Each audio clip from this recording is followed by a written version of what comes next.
Hey, what's going on? It's your boy BT, and I came here to talk some boxing with the thousands of True School Sports and subscribers. What's going on, guys? Now, April 29th, Wembley Stadium, Wladimir Klitschko, Anthony Joshua. It's going to be a huge one, and it's not going to be 80,000 people at Wembley Stadium like Carl Froch said, but it's going to be probably more than that, 90,000 people at Wembley Stadium. So Carl Froch, I know he's going to be sad about that, wherever he's at right now. But on a more serious note, what I wanted to say was this, because this is something that Wladimir Klitschko kind of touched on at the press conference. It's something that I've been thinking about as a boxing fan and someone who loves the heavyweight division. History of it, I believe, to me personally, I follow a lot of sports. I follow basketball, baseball, hockey, a lot of different sports over the course of my life. In my personal opinion, I don't feel like there's any title in all of sports that is more coveted than being the heavyweight champion of the world in boxing, because of the history of it, guys who have held that title are like the baddest men on the planet, like Muhammad Ali, Joe Frazier, Mike Tyson. So when you're the heavyweight champion of the world, that signifies you being probably the baddest man on earth. You're the biggest and baddest that boxing has to offer. And for a long period of time, when we look at because a lot of people would say in America particularly, because boxing in the UK, boxing in Germany, it's very much alive and well. Boxing in America is more of a niche sport, and a lot of that could be attributed to the decline of the heavyweight division here. But if you look at the 90s, when you had guys like Riddick Bowe and Evander Holyfield, predominantly top level great American heavyweights who were champions, the creme of the division. There's a correlation between boxing's popularity and the heavyweight division. It's always been like that in America. So with that being said, Wladimir Klitschko, from the American boxing perspective, kind of gets overlooked because, let's be honest, the Klitschko brothers, not just Vlad, but Vitaly as well, they were, as far as the personalities, they were very robotic. They weren't very exciting. In the ring, they did deliver a lot of knockouts, but there were a lot of snooze fests as well. So, it's a mixed bag, but for the most part, American fans, when it comes to Wladimir Klitschko in particular, I don't feel like he gets the credit he deserves, because, look, regardless of what you want to say about his jab and grab, boring-ass clinch style, he still knocked out a lot of great fighters. A lot of guys who were top-level heavyweights. Took a couple that I think of off the top of my head are Chris Bird, Calvin Brock, Kubrat Pulev. There's a ton of guys that Klitschko got out of there. So you got to give him his credit where it's due. But when you look at any great heavyweight, you look at Muhammad Ali, he had, or any great heavyweight, they all had signature fights. Ali had Joe Frazier. Joe Frazier had Ali. Larry Holmes even had Ernie Shavers, as criticized as that era was. Evander Holyfield had Riddick Bowe.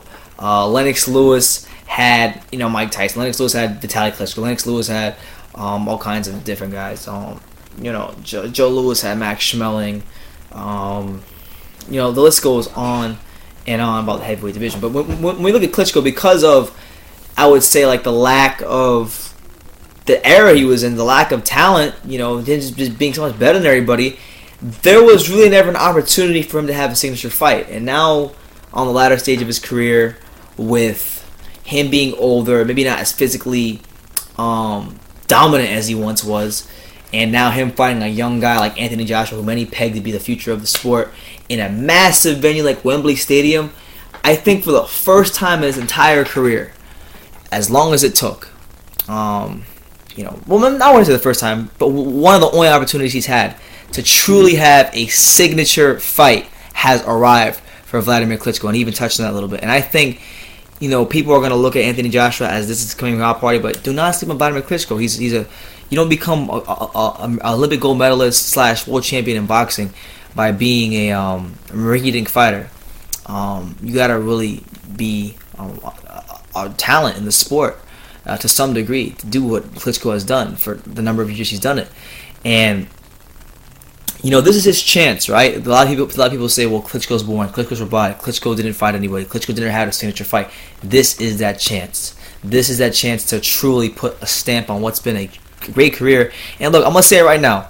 If he does find a way to beat Anthony Joshua without any robberies, of course, if he knocks him out or outboxes him, then you gotta put Klitschko in the top 10 best heavyweights ever. I would even say Wladimir is the 10th best heavyweight ever, just on what he was able to do to dominate an era, And then if you end his career beating Anthony Joshua, a guy who is viewed by many to be the future of boxing, a top-level heavyweight, Olympic gold medalist. These are two Olympic gold medalists fighting each other. Both world champions in boxing. So big time fight for him, and he finally gets his chance. I believe he had a chance in the Fury fight last year, but in a way he kind of didn't, because Fury at the time, from the perspective of many, was looked at as just another opponent. A lot of people didn't think Fury would beat Klitschko. So now more so than ever, with the motivation of losing the Fury fight, people doubting him, the Joshua hype, fighting at Wembley Stadium, there are so many things, so many factors that can make this a signature fight for Wladimir Klitschko. And if he's able to win it, man, it's going to do wonders for his career, and it might even begin to validate him in the eyes of many as far as how great he truly is. Because Emmanuel Stewart said it himself. I believe there's an interview, you can go find it. This is years ago before he passed away. God rest his soul. Emmanuel Stewart himself, who trained Klitschko, best boxing trainer who ever lived, basically said that I believe he might have ranked he ranked the tops of heavyweights, and he had Klitschko probably like 7 or 8 or something like that. It was like the lower part of it, and that was like 3 or 4 years ago. So I wanted to put Emmanuel, put Wladimir now, all the people he's beaten since then. But regardless, it's a chance for a signature fight. It's the opportunity of a lifetime, and it's gonna be interesting to see if Wladimir has enough in the tank to grab this opportunity by the waist and just validate what's been already a great career. I still, whether win or lose, to me, he's a top 15 heavyweight all time. But if he wins it, it cements him as a top 10 heavyweight. So let me know what you guys think. Do you think that Wladimir Klitschko, with him getting a chance to have that signature fight, how much of a chance do you give him against Joshua? And do you think he can beat Joshua? Leave your comments down below. Take the time to subscribe, or you can love me or you can hate me. But I'm just a kid from Dean. So until next time, take care, guys.